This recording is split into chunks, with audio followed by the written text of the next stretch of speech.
Dave, are you ready? Yes, ma'am, we are ready. Go right ahead. All right. Because you started the recording, right? Yep, recording has started. Okay. Well, good morning, everyone, or good afternoon, everyone. I'd like to invite or welcome you to the February 22nd, 2022 at 1300, and we're starting at 1305, the Nevada Resilience Advisory Committee. I'd like to call the meeting to order and ask our admin assistant to take the roll. David Fogerson, Present. Billy Samuels, Present. Andy Ancho, Present. Roy You Anderson. said present. Okay. Present. Travis Anderson, Noah Boyer,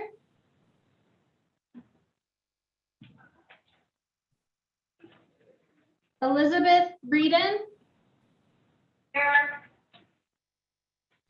James Chrisley, Here. Jason Danon, Cassandra Darho, Bob Denhart, Present. Kelly Echeverria. An effort here. Hey! Andrea Esp,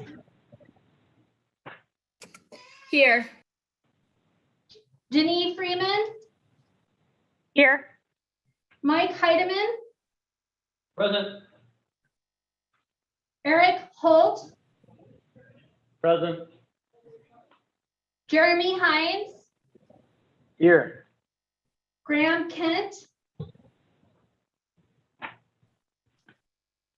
Mary Ann LaFoon, Here.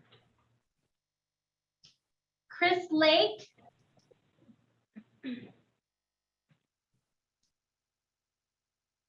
Carolyn Levering, Here. Ryan Miller,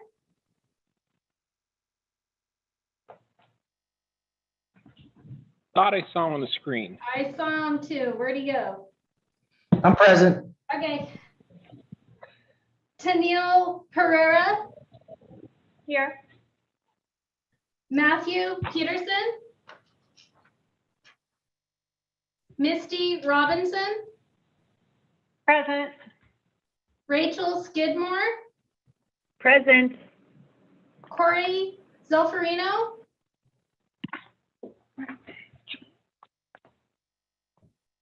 Melinda Southard,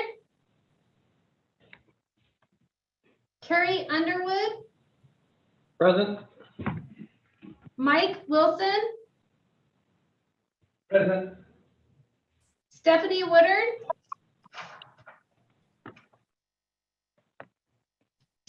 Bunny Bishop, Present. Rebecca Bernard,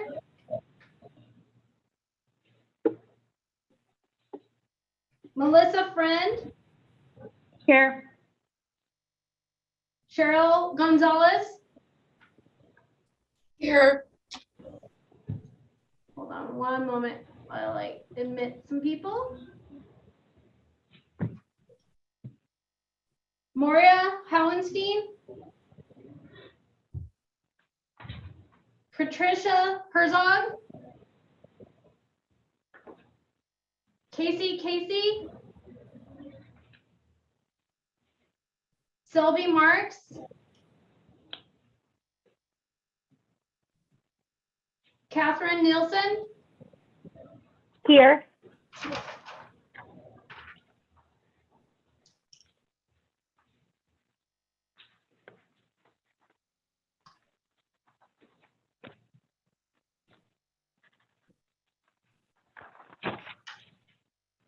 Corey, did you sign on?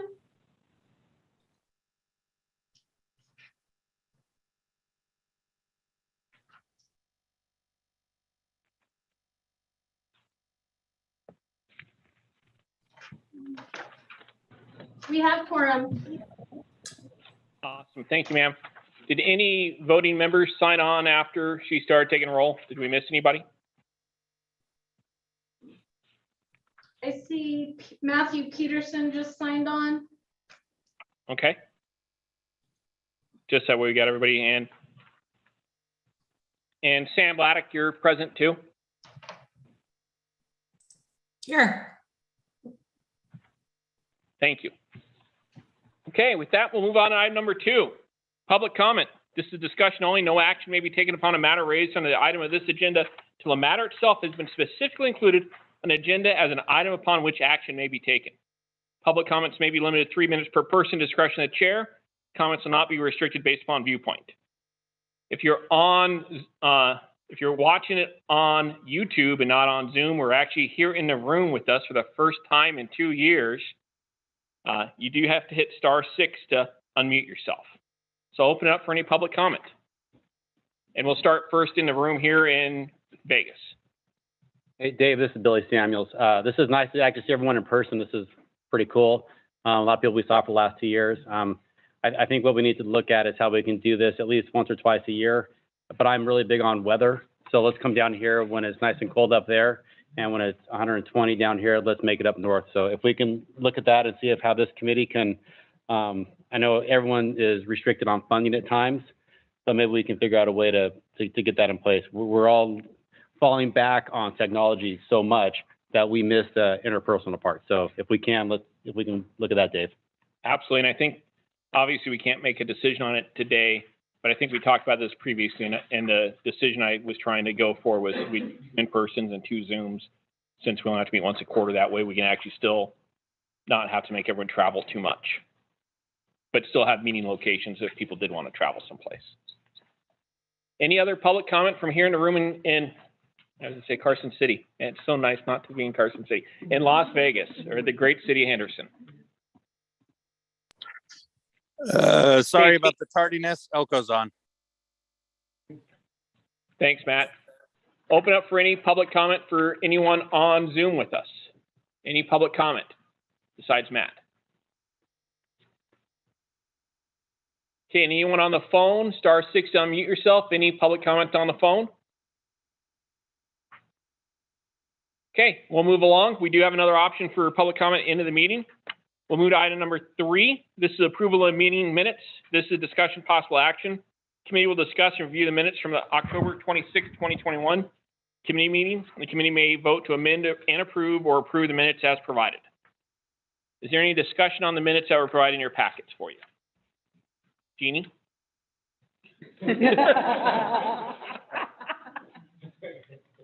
No comments on the minutes, Steve. Can we accept the motion for the minutes? I will make a motion to approve the minutes having read them. We'll second For the record. First- Boom will second it. First by Heidemann, second by LaFoon to approve the minutes. Any discussion? All in favor, say aye. Aye. Any opposed, say nay. Any abstentions? Okay, Here's Jeannie.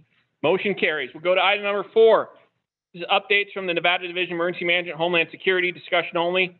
And I have the privilege of providing the committee with some updates on some of our following issues. The first being staffing changes at the division. Second being organizational changes, which I'll probably tie into the staffing changes. And then just reviewing our mission, vision, values, and goals of the division. So today with us, we do have our new finance officer, Jared Franco. He comes to us from the division of, what does EATS even stand for?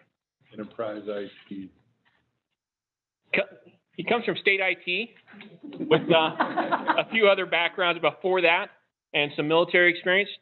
He is now going to be in the position that was formerly held by Justin Luna, but we've did some organizational changes, so he'll be in charge of not just finance, just the fiscal and admin side, but we're putting grants underneath him as well.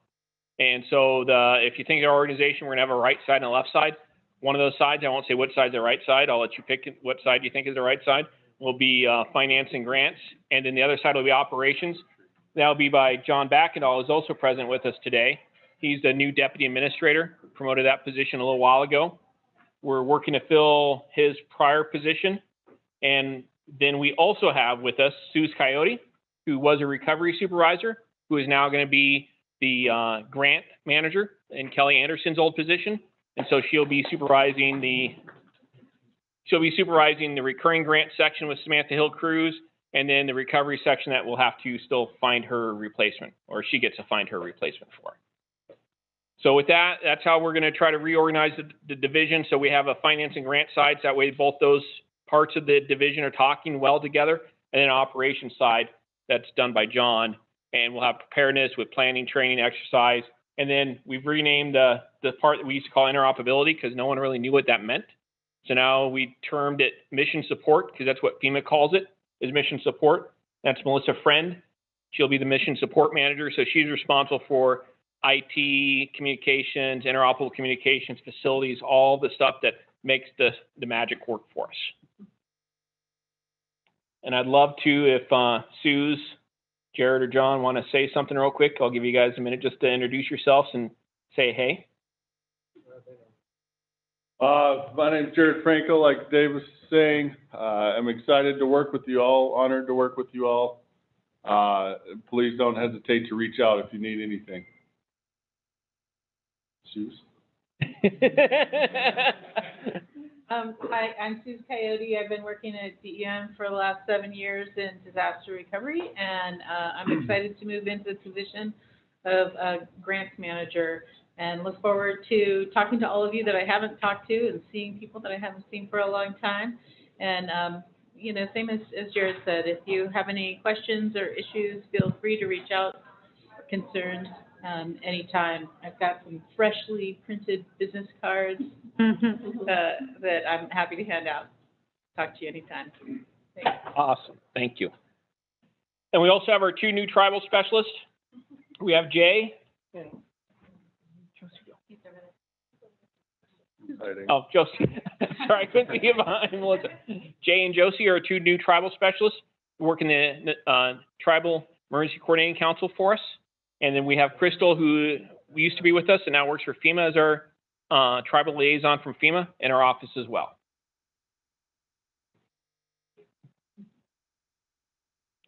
Okay, that's all the news I got. Hey, Dave, on behalf of Clark County, I know there's a lot of bit of changes up there, and we have the same changes down here. So we appreciate the latitude and grace you guys have been giving us, and vice versa. I know it's difficult. Everyone's a lot of new positions coming through and forth and changes. So we do appreciate it. And again, if we're missing something on our side, at least on the Clark County side, please let me know. And I'm sure the city of Las Vegas and Henderson and Northtown will probably feel the same way as I do. Just reach out to one of us if you're not meeting our needs with our grant side, and we'll definitely take care of it for you. And then also on the other parts as well. Thank you. And our goal is to be better tomorrow than we are today. And every day we would just want to get more customer friendly, customer oriented. We want to find ways to say yes. And there's going to be sometimes we're going to have to say no, because that's what the law says we have to. But we want to find as many ways we can to say yes. We got great partners at FEMA Region 9 now in their grant division as well. Some changes that they've undergone, and they are trying to find ways to say yes too. And that's what we want to work on, is how do we help you make Nevada more resilient? Thank you. Okay, we'll move on to item number 5. This is the annual review of the committee bylaws that Billy always loves to go through. This will be discussion only for possible action. Since I made fun of Jeannie, I had to make fun of you once too. The committee will discuss and review the committee bylaws. The committee may vote to amend and approve or approve the bylaws as provided. Dave, this is Billy. Under number 5, meetings, are we meeting once per month, or is that supposed to be per quarter? Should be once per quarter. Okay. I don't think we updated these since the legal change that went into effect July 1st. So if we can update that to per quarter, that'd be great. Yes. I like all you guys, but once a month can be a lot. Does anybody else see any changes that they want to discuss with those minutes? Or I'm sorry, with the bylaws? Judy Freeman for the record, just at the end of the document, just make sure you update the date when you go to sign as based on when they get approved. Absolutely.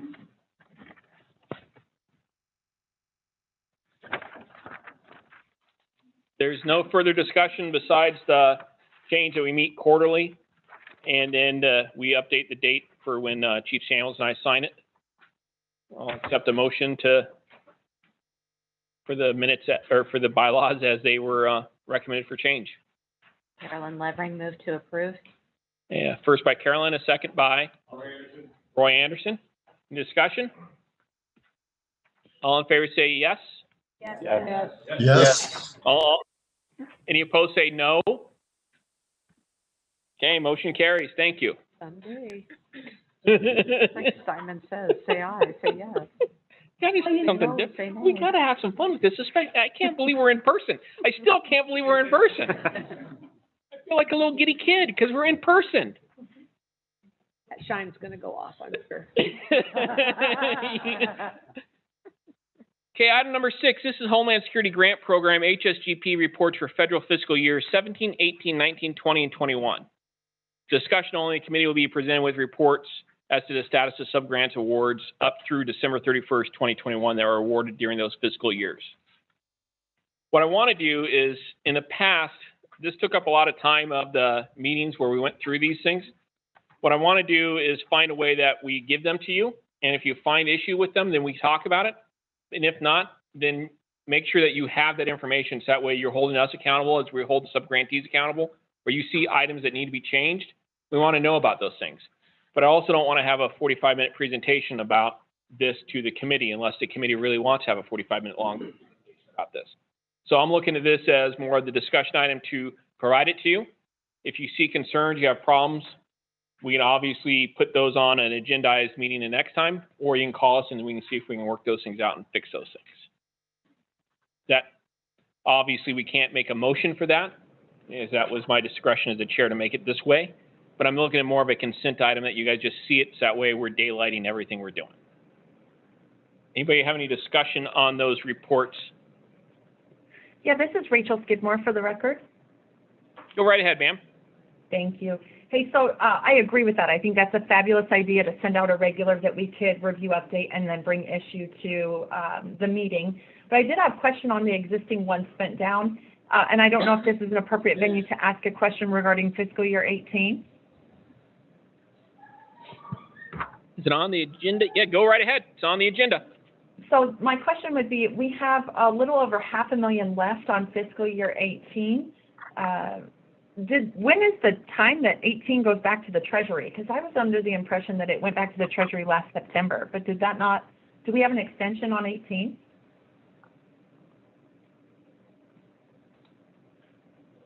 Please, go ahead, John.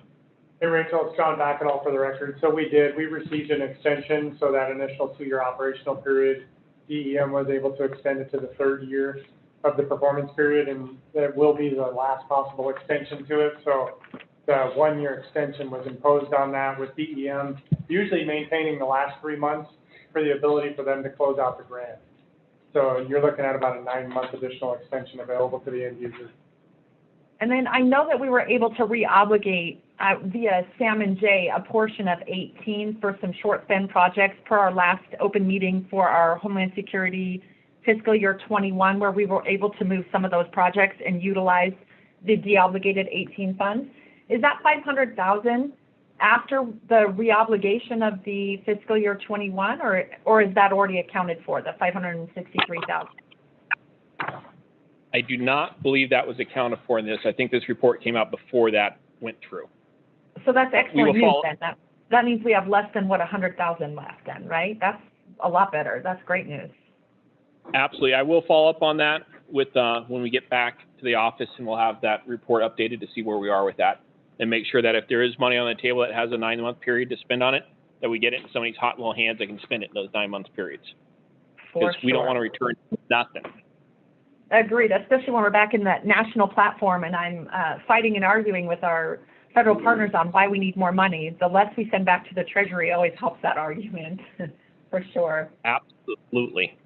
Okay, thank you. I appreciate it.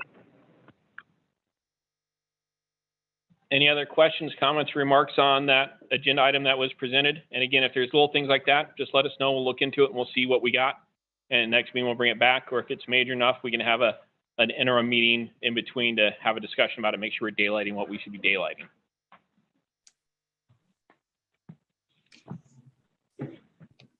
Okay, seeing no other comments, we'll move to item number 7.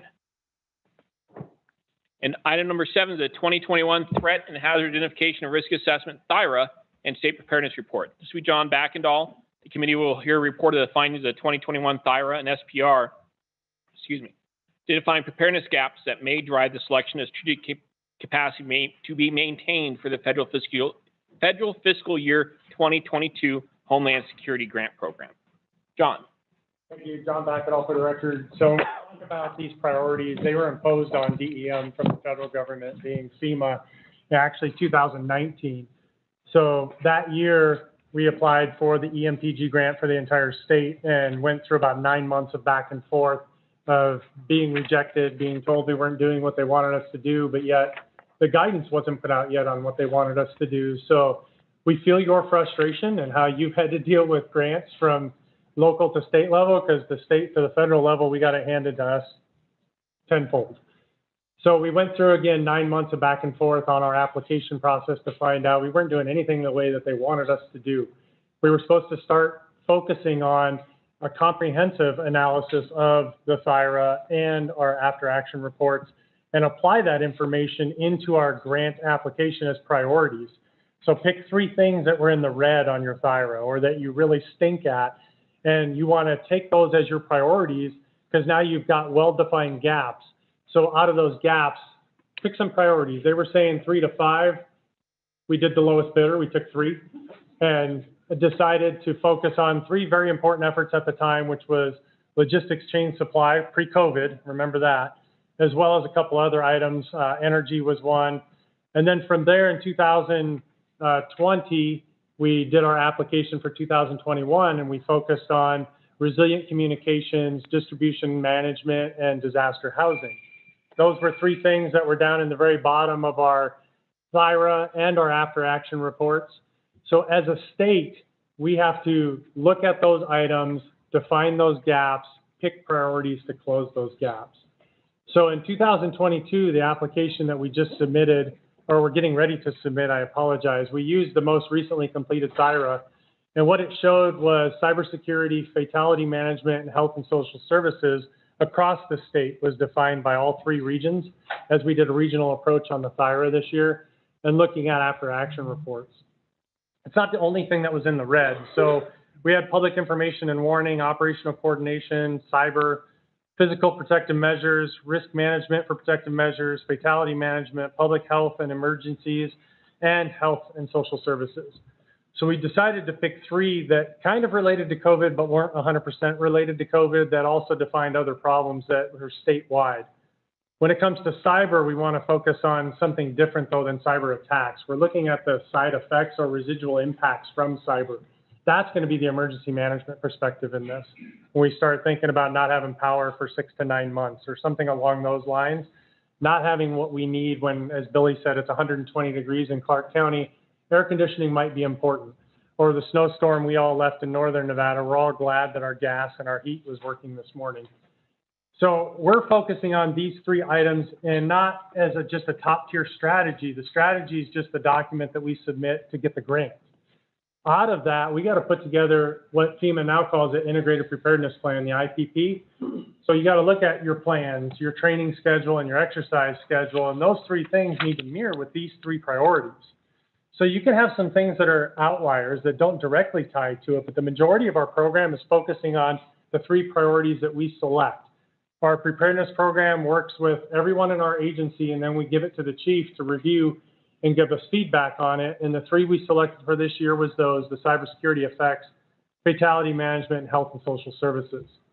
Things that were in the green that we looked at but didn't really have gaps that we could identify for whatever reason were the interdiction and disruption, intelligence and information sharing, screen and search detect, access control and ID, risk, disaster, something, I can't read my notes, and economic recovery. And then one that's still a question mark that I have on there is supply chain. Somehow we rated ourselves green in the state, or having done really well. So I'm assuming it was PPE movement around the state, because we all know that supply chain otherwise is just halted. So looking at what was in red, what was in green, and the yellow information, we kind of stayed more tight in the red and green. Those were the 3 priorities we chose. We have plans for most of these efforts, but a couple of them were lacking. We need a solid fatality management plan, specifically when we only have 2 counties that actually have medical examiners, and everybody else relies on sheriffs, coroners to be their fatality management.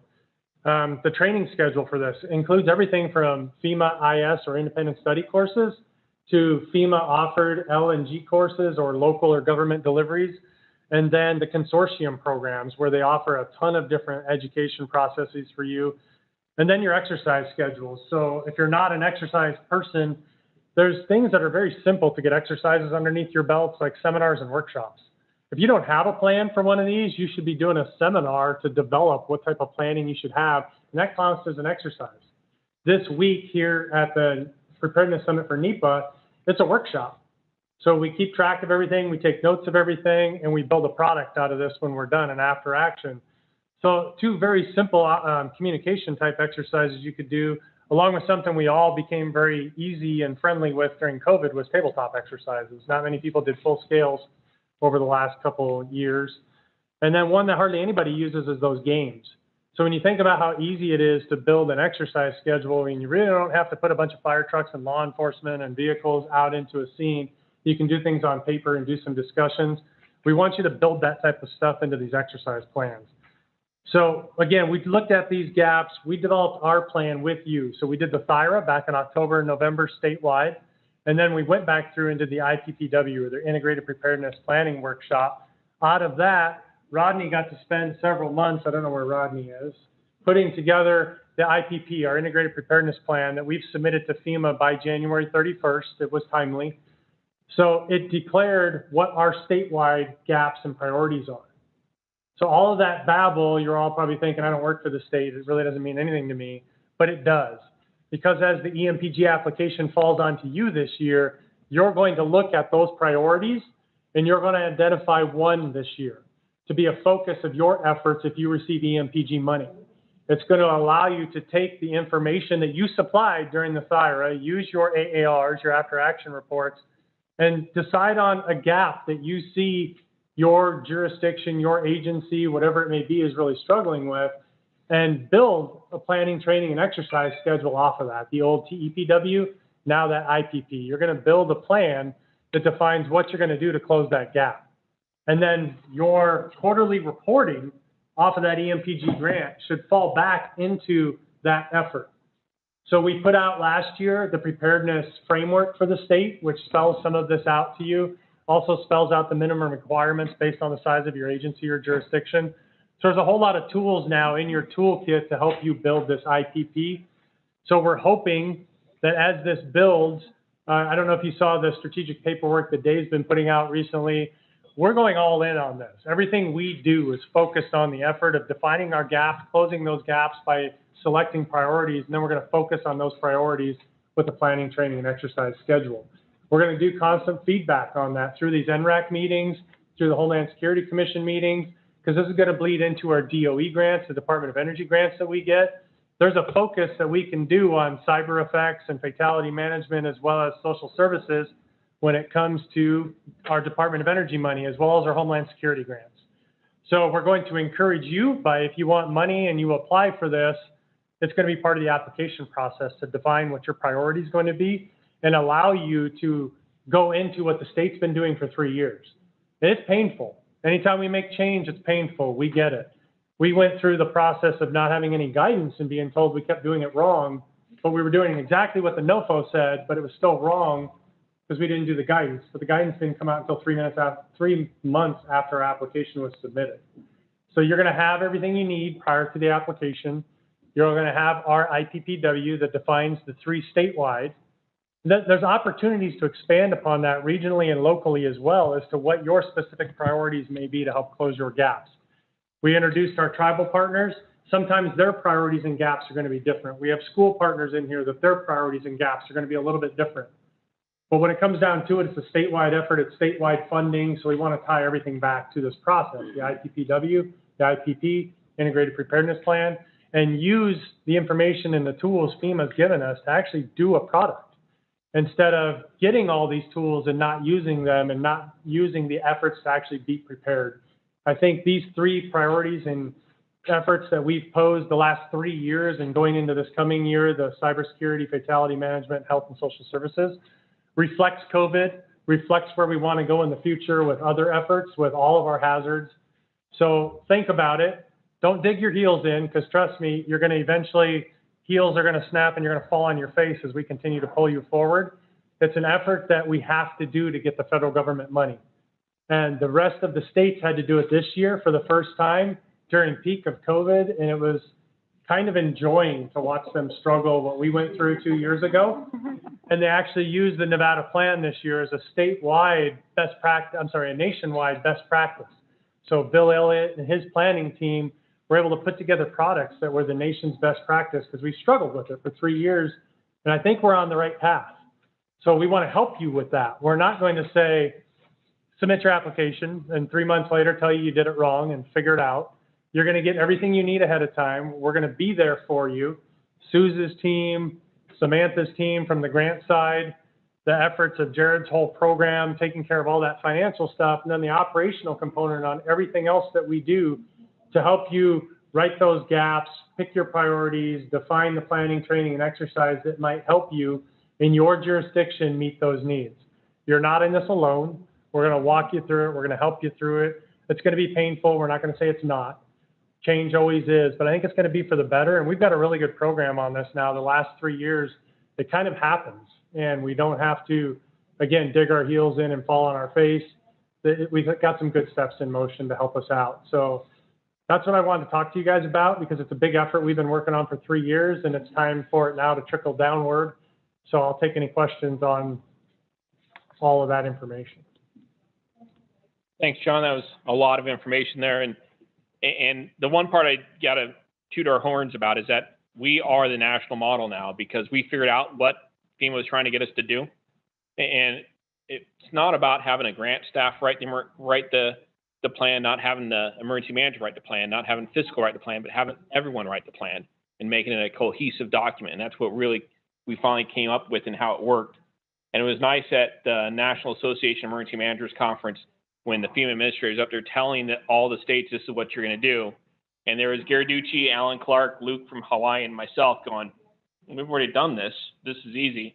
And to have her talk about Nevada in front of the group, because how often do we see that kind of stuff happen? So that's kind of neat where we are. Like John said, it's not going to be easy because we have to pick 3 statewide goals, but we're asking just for locals. We need you guys to pick one of those 3 goals. Bob Fenton, who can't be here at the conference because he's stuck in DC until the April 1st. His goal all along has been he's sick of watching, and not in Nevada, but he's got a couple of other states that do it all the time. I want a bigger TV. I want a bigger TV. I want a bigger TV. And they just get bigger, cooler stuff. He says, we're not spending our money to fix our risk, buy down our risk. And so Bob was kind of the one who pushed it. Then he became the acting FEMA administrator, was able to make FEMA have to do it. And now FEMA's on board with it. So we are at the cutting edge of technology. And that's why we want you guys to pick one of the 3, because, you know, you're not going to maybe fit all 3 of them, but you can weasel your way through writing the grant into one of those 3 that we picked.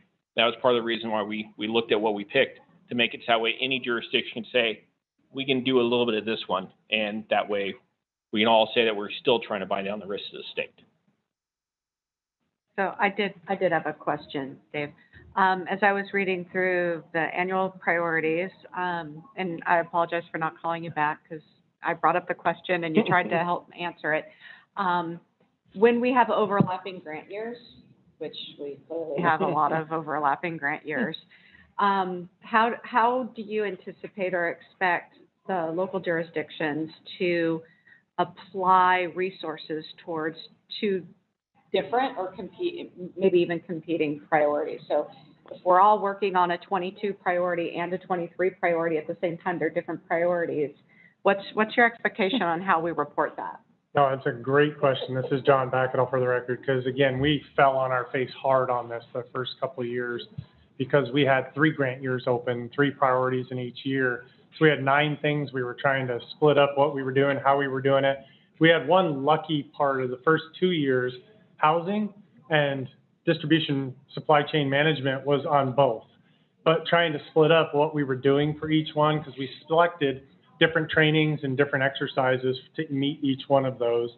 So it is difficult. And what we've ended up doing is creating a matrix that we spell out for 2020. This was our priorities, and this was our training and exercise schedule. And then the comments in the end, what we did to meet that. And then the next year, these are our 3 priorities. This is what we did to meet those. And keeping it on a single document, being able to see all of it, especially if it's the same from year to year, and being able to show the growth and development, because you can't have IS 29 and IS 29 year to year, because then you didn't do any improvement. That should have been done in year 1, and then IS 289 should have been done in the second year. That type of process building is what we would be looking for in our feedback. So you're going to get a matrix to help you do your reporting on that, because the first 2 years we didn't have that. And then when they finally gave us a matrix that our grant staff gives to us now when they receive it from FEMA, it's been a lifesaver, because now it's plug and play. It tells you exactly what you've committed Is to. something we need to upload to Zoom Grants, or is it going to be on Zoom Grants for us to plug and play, or? That's a good question. Okay. So we haven't gotten that far, because at this point it is a smart sheet type document. And I'll agree with you, I'm not a huge fan of Zoom Grants. I struggle with it every quarter I'm in there, but it's the tool we have. And I don't see a place to stick it in there now, but it's not to say, we've got some really good, smart people working on that program now to see if they can't make it work, or do we change up and go to something else. But you'll at least have a smart sheet with the document that will allow you to plug it in. And when we look at our health partners, public health preparedness with Jeannie, Misty, and Andrea, I mean, they use this logic model, and Andrea could give us a 6-day class in logic models, because I know she's tried to do that to me before. It works out really well. It's what they use in their grant system, so it's not something that we just pulled out of the air, but we're trying to make because you're smarter than us. Is that a fair statement to say on the health side? Then I think what most of us are when it comes to those grant money and how they run their grants. And so we're trying to steal some of their stuff to make it easier on us, but also meet some of the federal reporting requirements, but not go to the logic model. Sorry, Andrea, I will never go to a logic model. Well, I know it's been a challenge, especially with the federal government being behind on the grant years, right? So Yeah. I find myself sending in my overdue quarterly program reports and tweaking them to match what we're being told today we were supposed to spend our money on versus what we might have actually spent our money on. I don't think that's really a healthy way to move forward. So that's why I'm looking forward to seeing some of these tools come online so that we can be more in alignment with where we're supposed to be on our year past due reporting processes. Agreed. And I think that's also part of the transparent nature where we're trying to go, so we're working collectively together. So that way, it's not just what I don't want is just a grant report. I want to have the whole division report, the whole city report, the whole county report to show that we spent this money, but look at what we've done. Because I think that's where we start looking at, especially EMPG and the return on the investment, or HSGP and the return on the investment. One of the documents you have in here is a study that Billy and I got involved with somehow. We have no idea how. But they call us to ask us some questions about HSGP. And they find that the state dollars, when they give $1 to the state for HSGP, the federal government sees a $1.72 return on it. But when they give that same dollar to local government, they only see a 97-cent return on it. And I don't think that's right. I think that's just because of the way that we're reporting things. So if we clean that up and make it look better, then when we go to the federal government and say, hey, for every dollar you give us, we're getting $3 worth of investment in our communities. We want more money. That now helps people like Rachel, who's out there arguing on more money on our behalf, because we can show how we're using it. Thank you. Jeremy Hines for the record. So I have a handful of questions, but I think I'm going to condense it down. As far as the priorities are concerned, you had mentioned that you're going to have kind of a breakdown of what those different priorities could translate to as far as power for cybersecurity, fatality management. And I think most of us in this room use EMPG dollars for salaries. And how do we translate those salary dollars to what those priorities are going to be and how they break down? Because for cybersecurity, we have our IT team within the city that's not funded by EMPG that will take care of cybersecurity. We have a coroner's office that does fatality management that we are not funding them through EMPG.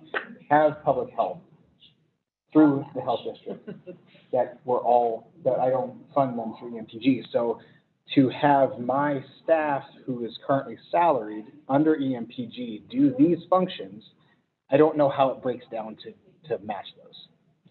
So this is John Backell for the record. We did the exact same thing. We went back and forth for 9 months saying, we use the money to pay our salaries. And that's the way we always did our reporting is the training officer did this, the exercise officer did this. And they said, we don't give a crap what you guys did.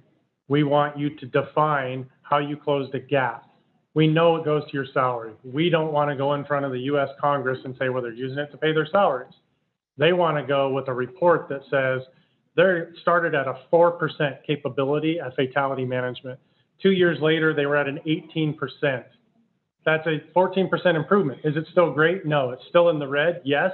But in 2 years, they closed at 14%. How did they do that? They did this training.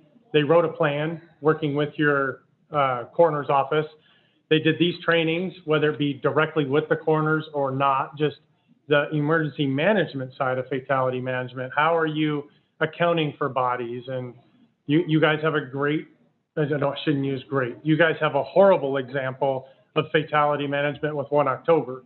And since then, a lot of things have been done by coroner's offices, by sheriff's offices, by medical examiner's office, but you guys all had a role in that as well.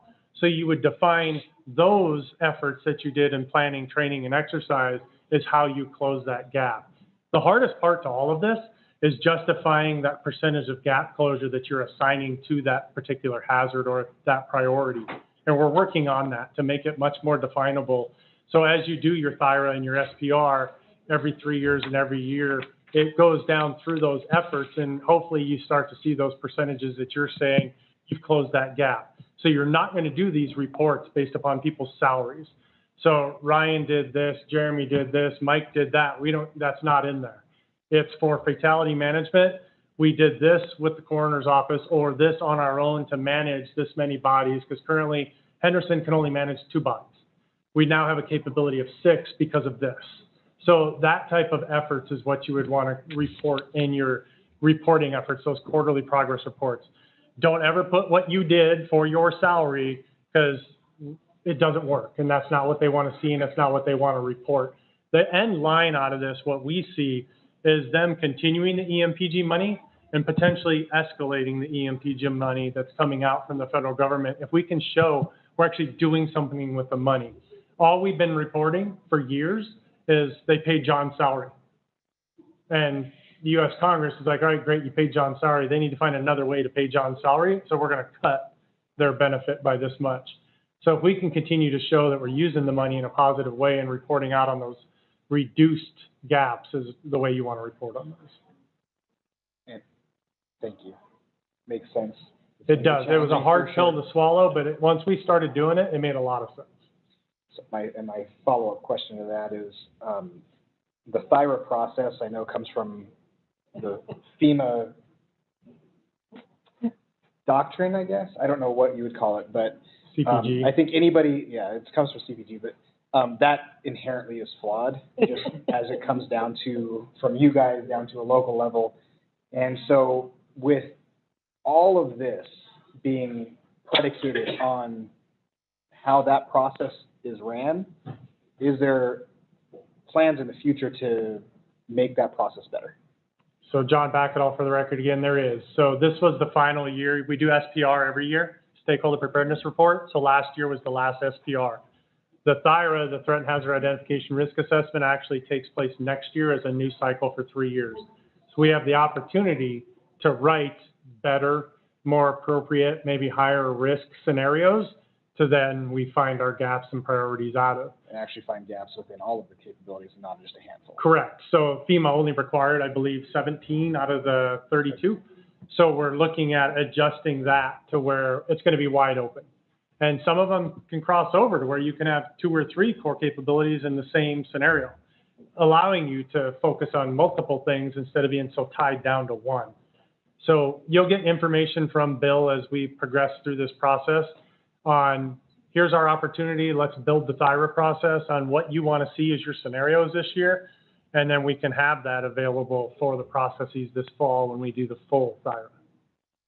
Is there going to be grant dollars that are going to be funding the THIRA process, or do we need to find those ourselves? We've been funding it. So John, back it all again. We've been funding it every year with Homeland Security grant money. Southern Nevada uses UASI for approximately $50,000, and the state does HSGP for approximately $50,000, to where we've put the money into the process, paying the contractor. And then it's come out a lot less the last 2 years. So we've actually been de-obbing that money into other things that, like the preparedness framework and different opportunities that we've used to put out bigger documents that take money to produce. So I think we can get the THIRA process down to a cheaper, more effective use, and then have additional fundings to do other projects similar to the THIRA throughout the year, like the IPPW, so that we can all be in the room like this type of process at a NEPA summit, everybody be together and do the IPP together, instead of this is what Elko did, this is what the Northwest did, and this is what Southern Nevada did, trying to get a more cooperative and collaborative approach. And part of this too goes to that item that we'll talk about in item number 9, having a global document. So that way it's not just emergency management, it's not just Homeland Security, it's not just public health preparedness, it's not just Department of Energy, but how are we using all this to make Nevada more resilient? And Fenton is able to, because we put one of the years the EMPG grants was operational communication, did not show up in any of the THIRAs because it didn't rate that high in the THIRAs. But every AAR, it was like the first month I came to DM, John was like, hey, we got to put operational coordination in here because we need this, because we got to send some money on this statewide to fix some issues we're having. And a phone call and a letter to Bob Fenton on, hey, in our after action reports, communication is a problem. We need to make this one of our priorities. Okay, not in a THIRA, but okay, I'm good with it. So someone is that going back and forth. And then the other thing, that's why the state, we picked 3, but we're asking locals to do 1, because there might not be, 2 of those you might not have any involvement with and not be able to really drive that. But you pick one of those and you pick a couple more for yourself for other projects you want to work on. So it's more of a collaborative effort for us buying down that risk.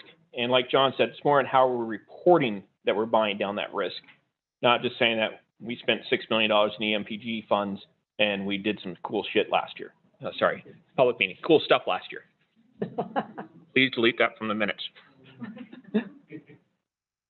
Mary Ann, you had a question.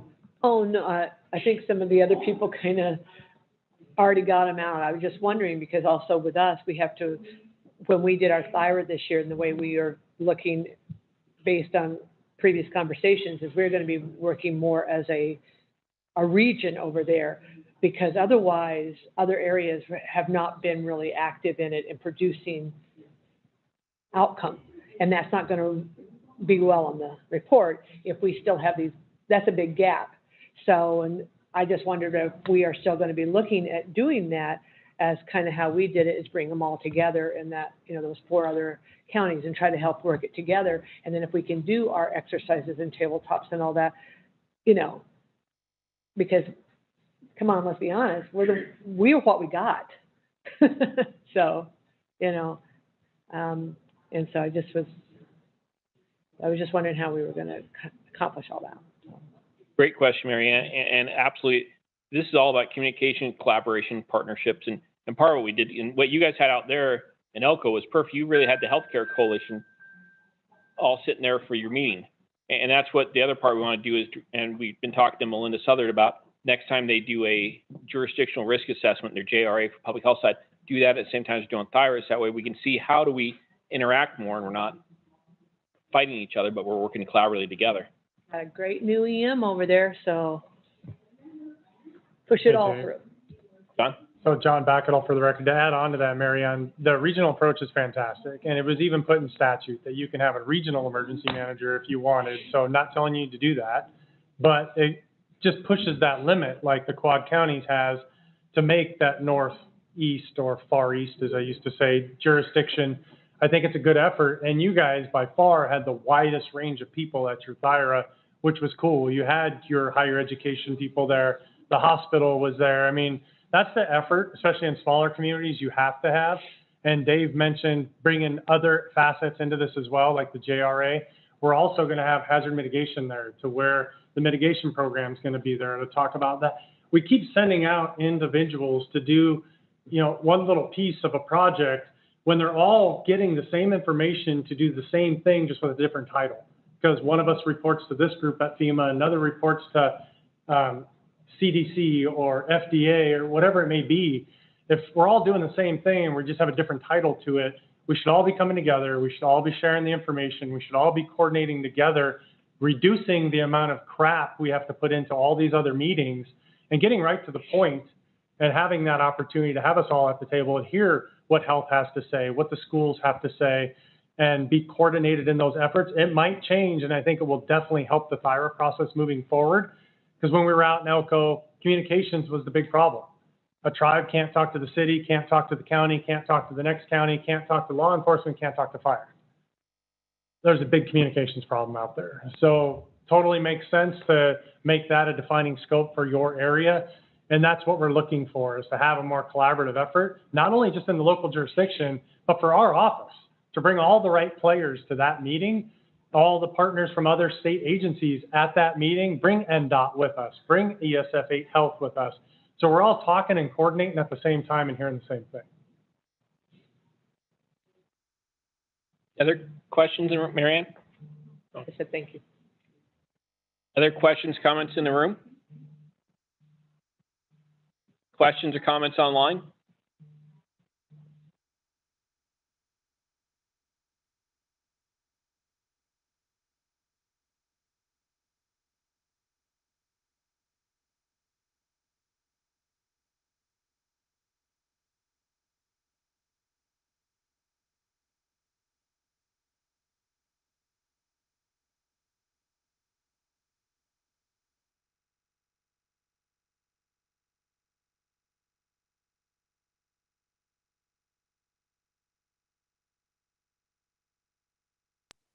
Dave, this is Shireen. We can't hear you.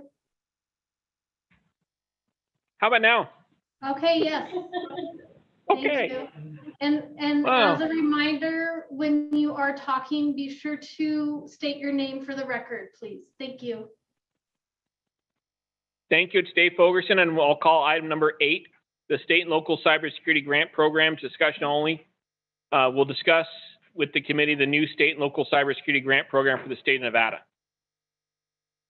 I don't want this to sound cryptic at all, because everything we have that we've been given by the feds about this new grant program, you have as well under item number 8. They provided 300 trillion, 300 gazillion dollars in one of the recent legislative accounts. And they're going to start a brand new cyber program and allow state and local governments to provide more money for cybersecurity. That's about all they know at this point. The NOFO, the Notice of Funding Opportunity, is going to have all the details of it. And that's going to come out the same time as the Homeland Security Grant Program comes out, the same time as the Emergency Management Grant Program comes out, the same time as the Nonprofit Security Grant Program comes out. They're going to send it all out at once. So we really don't have a lot of information on it. We've gone to a whole bunch of meetings, and they keep continuing to give us the same set of details. Really what it comes down to is they want most of the money to go to local government. The state can only take a certain percentage of it. Most of it has to be given to their local partners. And the local partners have to have cybersecurity plans, all the stuff that Sean Ronmeyer's office and OCDC have been working on with the local governments for quite a long time now. And it fits in well with the goals that he has for his program on that side. We've had discussions with the Homeland Security Advisors Council, and it's a group like the NEMA group, but it's for the Homeland Security side, talking about whether they're going to have specific carve-outs in HSGP in the future for cyber. We're trying to discourage having that carve-out in HSGP and just make it this new cyber grant program. So we can put all the cyber stuff into this grant, and that would open then HSGP up for a couple of other new programs that we wanted to fund if that's what the group wanted to do. So I don't know a lot about it because no one knows a lot about it, but I wanted to make sure that we have it on our radar. because when that NOFO comes out, that's gonna be something that we can look at to see how do we now leverage those dollars for cyber. So that way then we can make Homeland Security now do more Homeland Security stuff instead of some cyber stuff. They only have 4 years worth of funding in it, but it does come with a sliding scale of percentages. I believe it's 90% the first year, so a 10% match instead of the typical 50% match, and then that match changes through the years. So they do have some good stuff there. We just don't have a lot of information about it yet. Misty. This is Misty Robinson for the record. I do have a little bit more information, I think, from the SLTTGCC. Could you explain to us again what that group mnemonic stands for?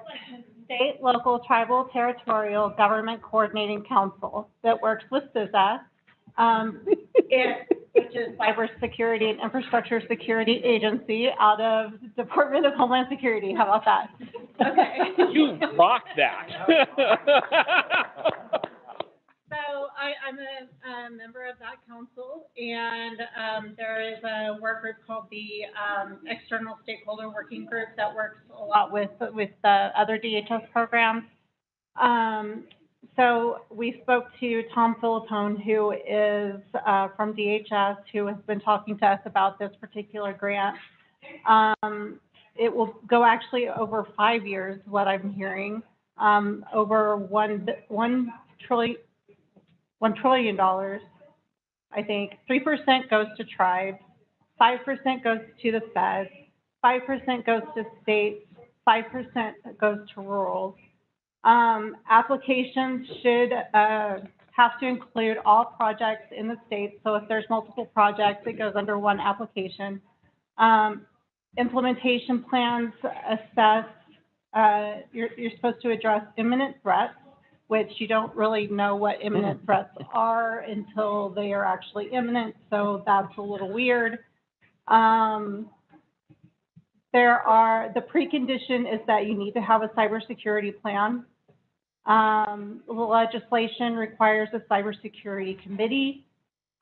Multi-state projects are no cost share. So if we wanted to partner with like the entire region or with Utah or Arizona, whoever, there is no match required.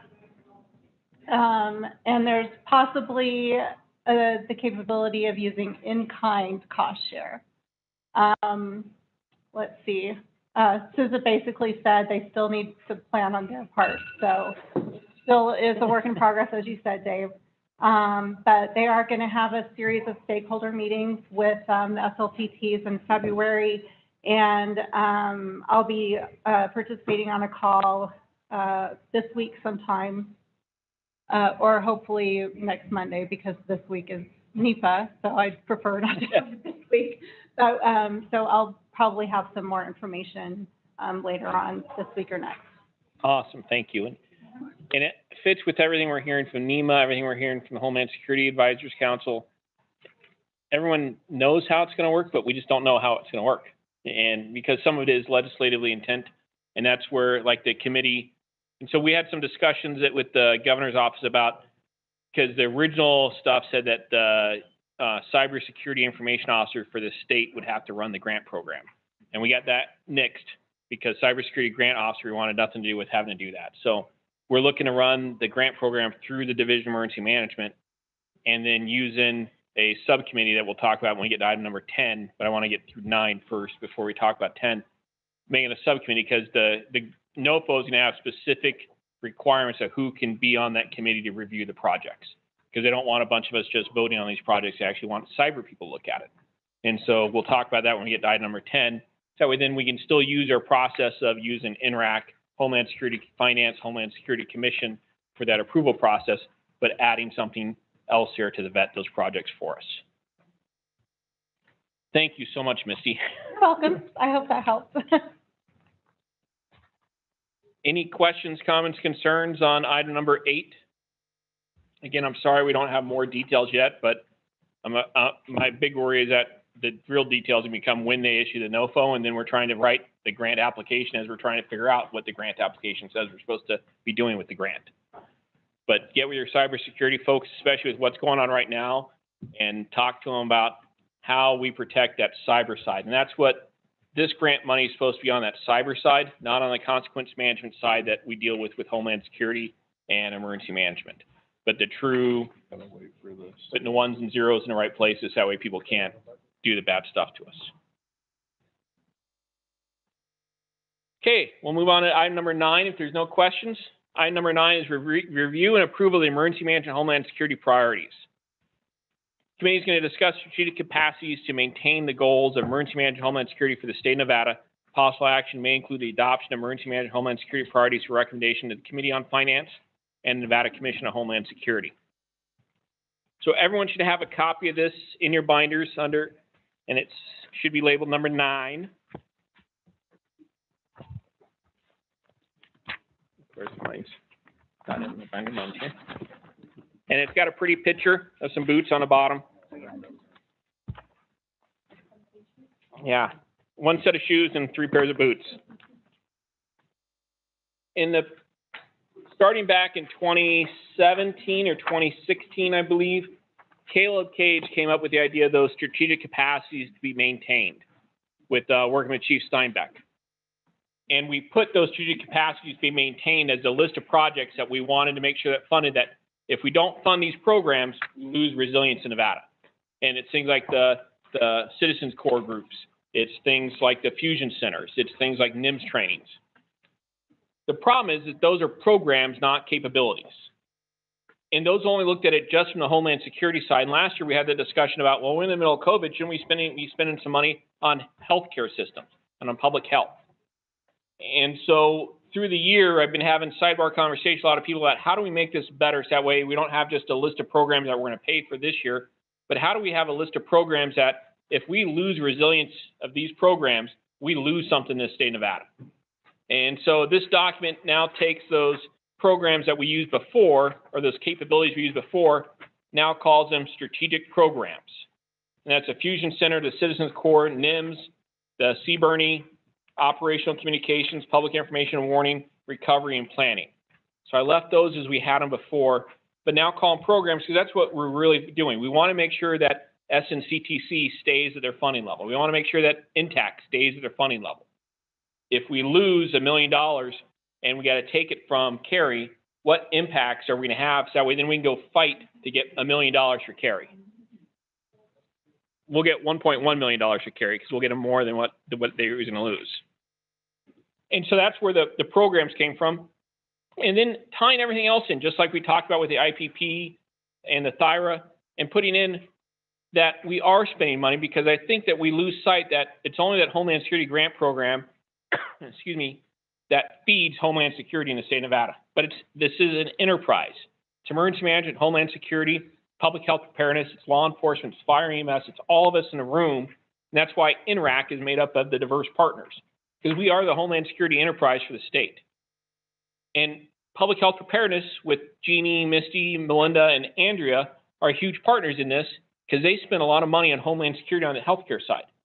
And so by identifying all these things in kind of one master document of where do we get our money for Homeland Security emergency management, what are the programs that we must maintain with Homeland Security grant funding that we have to keep or we lose resilience in Nevada, then what are our goals for utilization of other dollars?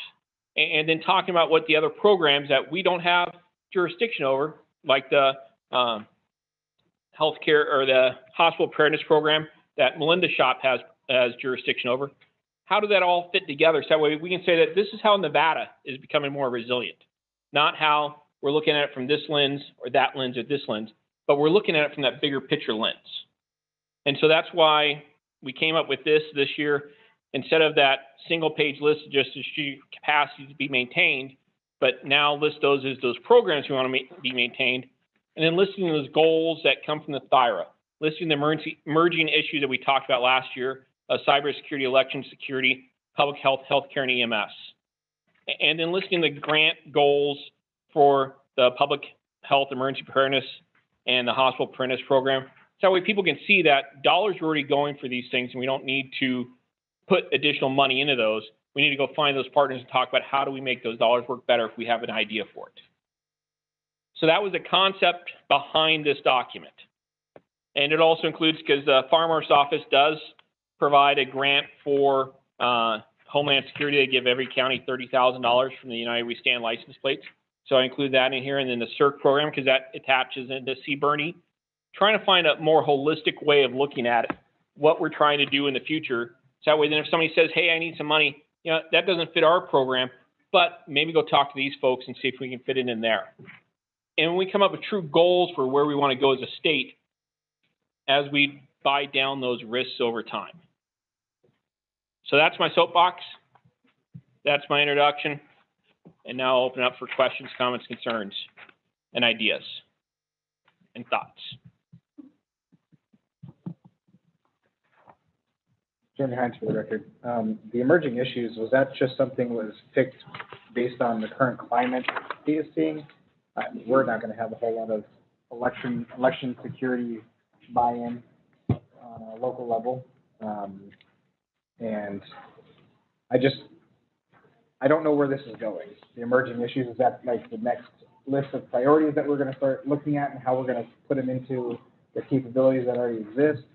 Or I'm not quite sure what this is leading us to. It's a great question, Jeremy. Last year, this board actually made those 3 emerging issues because we wanted to have the strategic capacity to be maintained. But then everyone started talking, well, we got to do some stuff on cybersecurity. We got to do some stuff in election security, and we got to do public health, healthcare. And so that was added by the NRAC last year, and the deciding term was emerging issues for what's coming up next we need to be thinking about and addressing. And I do agree with you, because everything in here is kind of an emerging issue. And so how do we, you know, in the future move this to some place where we got to pay attention to cybersecurity? That should be a priority. But since it's not a program, like over here in the strategic programs, if we listed cybersecurity under strategic programs, well, what program are we really funding with that? Whereas everything else here, we can look and list a specific program. And I understand that piece of it. I guess when I look at this list for emerging issues, election security is very broad. When do we as a committee start saying we're kind of going outside the circle of what we're in existence for? And so I don't know anything about election security, and on a local EM level, I don't know how I would persuade any programs to affect any change for election security. Can I speak in on this, Dave? But I think my big question is, where are our borders when we start looking into all of these things? Because we can take on the world right now because emergency management is the sponge of everything. But where do we stop? Where do we kind of draw the line of what we're going to be doing and looking at? This is Billy Samuel. So I know we talked about, like Dave said, we talked about election security last year as this group.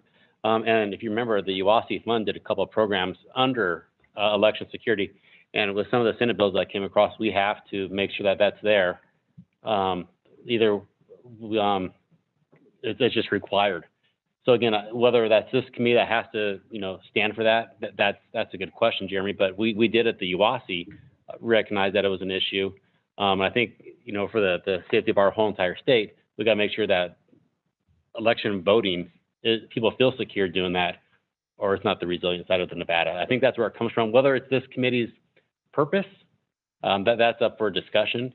But obviously, I think it does make sure the rest of us, the state's safe. So that's where it came from. And we've actually been funding that for a few years through also state Homeland Security, that the grants that you vote on every year. I must have been asked. How do you say your last name again? Thank you. Thank you. I'm so sorry. I'm never going to be able to say it right. No, that's okay. Like,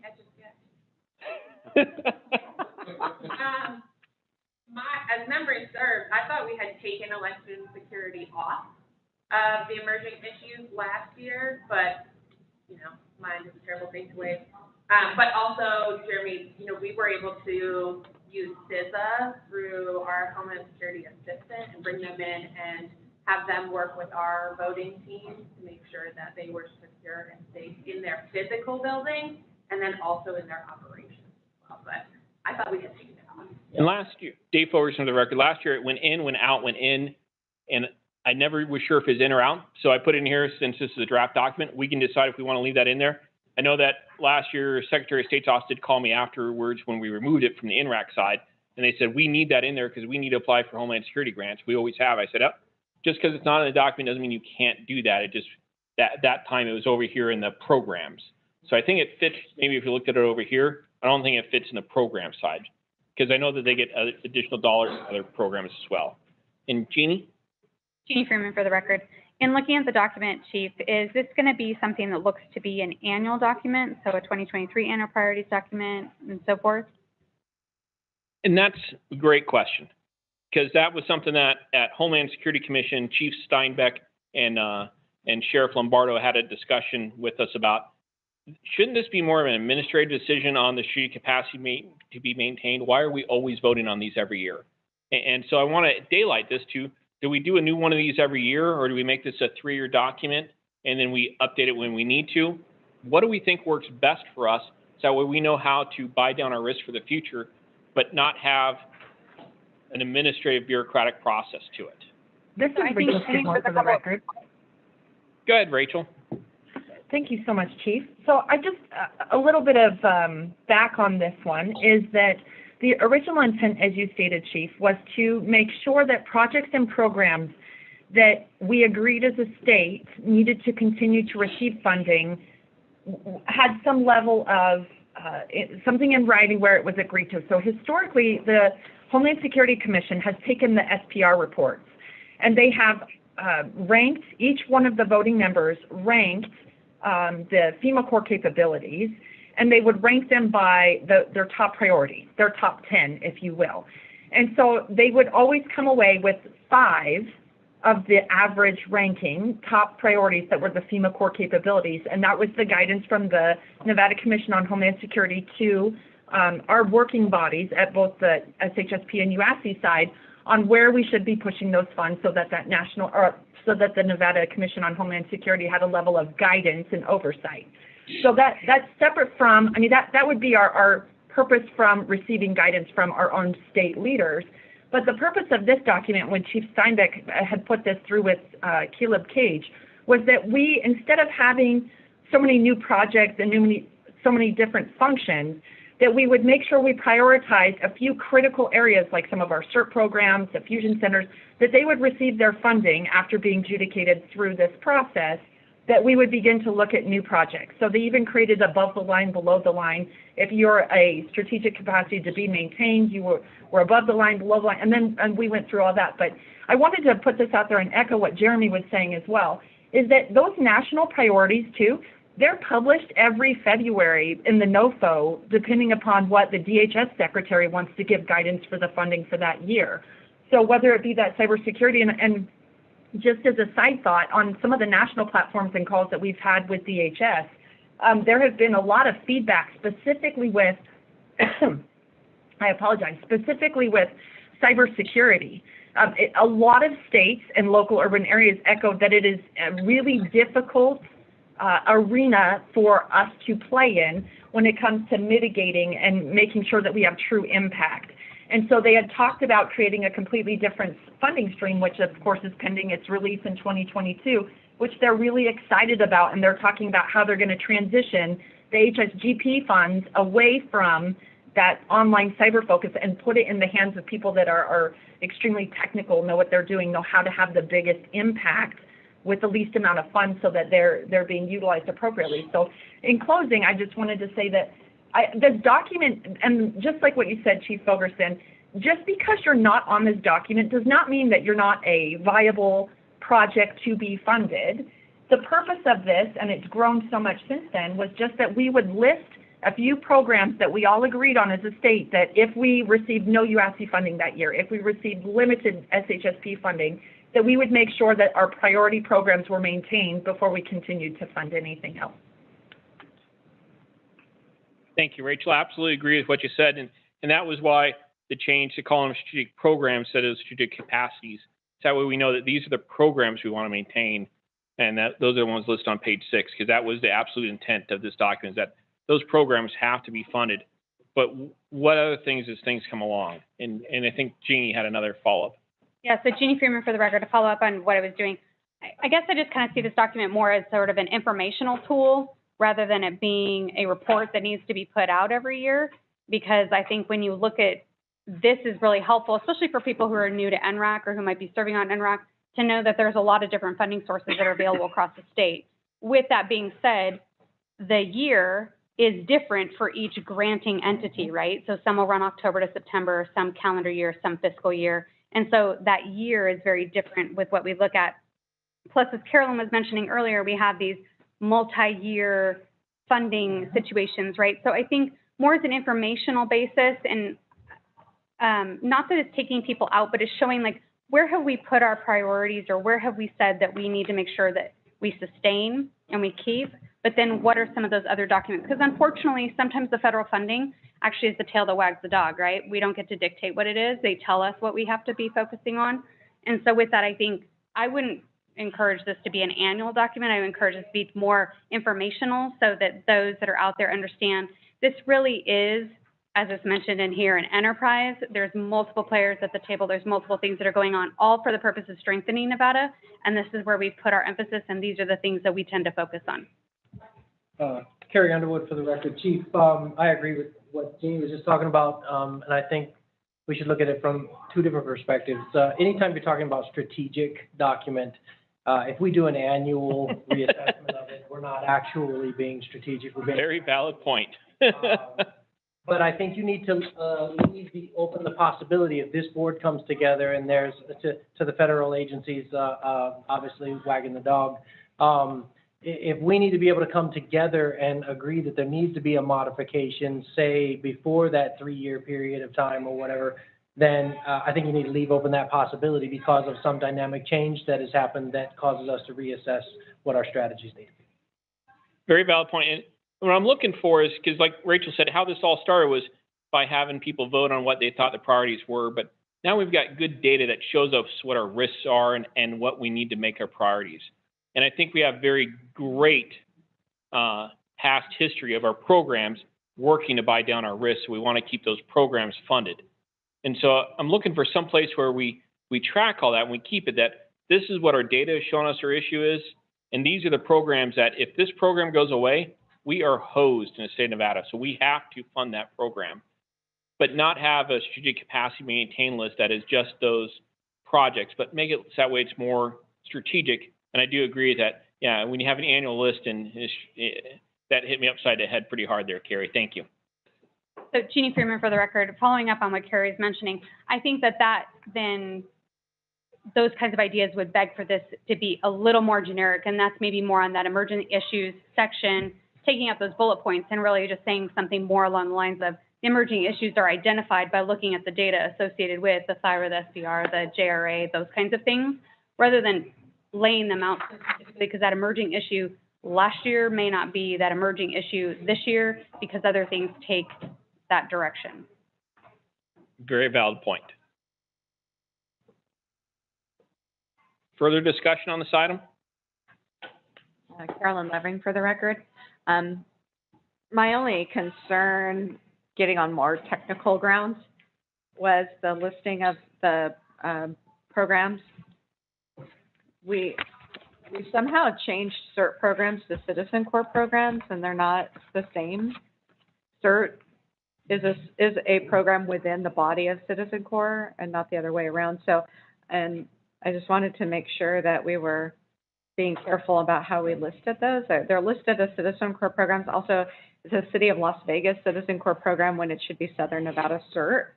I don't want my partners to think that City of Las Vegas keeping all that money to themselves and not doing our job in our neighboring communities.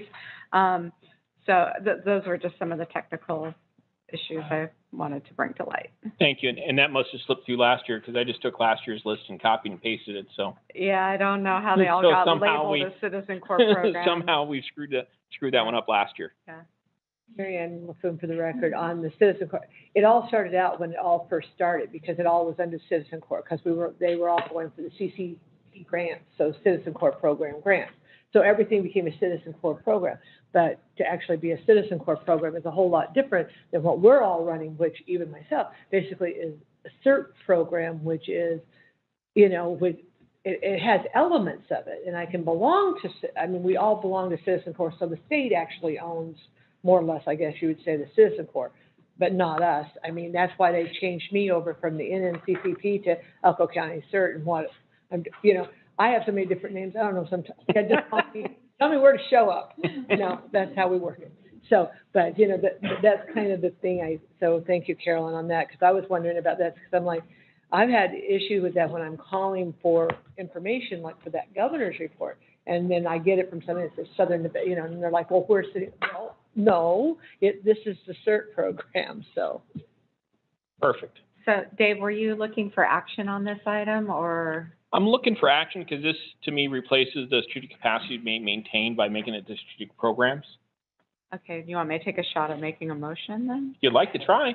I'll try.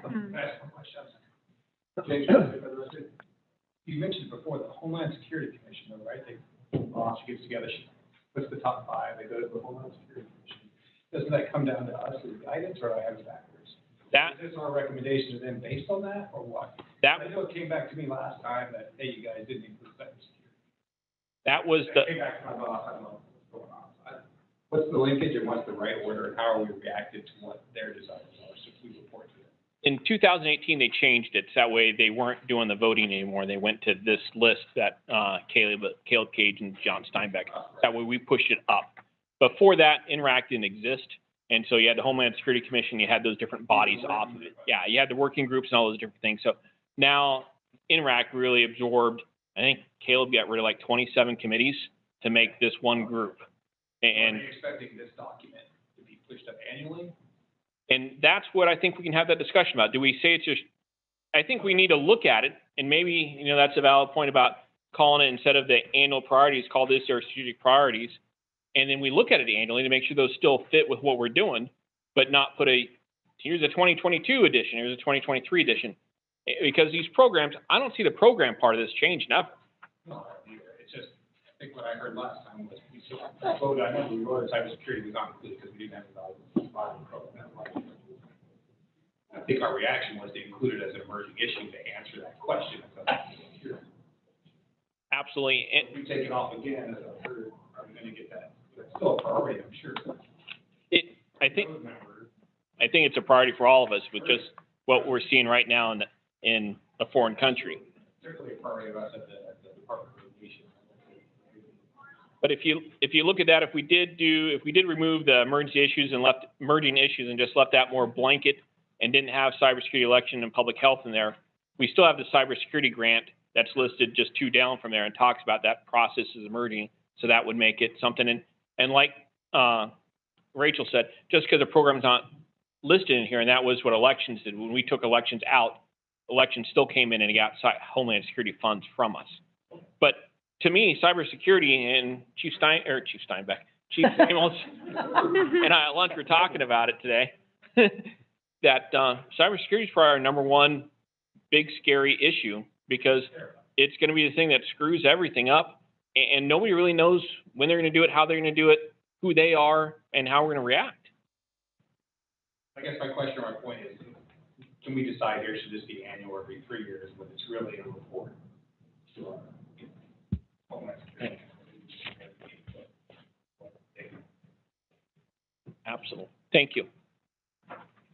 All right, Carolyn Levering for the record. I'll make a motion. I expect y'all to jump in here. That we update the title of the document to state that it is strategic priorities for 2022 through 24, since this document doesn't see past that currently. That we accept the change in terminology from strategic capacities to strategic programs. That we update under the Citizen Corps programs. I believe all the programs listed below should be referred to as CERT programs. You can leave the title Citizen Corps, I think. That we eliminate the bullet points under emerging issues, that those 2 paragraphs alone leave it open enough for us to address emerging issues as they emerge. And I think I caught everything we discussed. My motion that we approve the document with those contingencies. Anybody else have more to add to that? I guess we need a second and then discussion. Let me repeat it to make sure I got it. So that way then, if we hear it a second time, then that might spur somebody else's comment. So motion to approve with the title change of making this strategic priorities 2022 through 2024. Accepting the change from strategic capacities to strategic programs. Changing the name of City of Las Vegas Citizen Core Program to the Southern Nevada CERT Program and making all those bullets CERT. Removing the 3 bullets under emerging issues.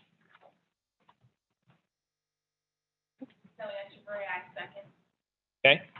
Jeannie Freeman, for the record, I'd like to make a friendly amendment. Under the hospital preparedness program, I'd like it to say local health authorities.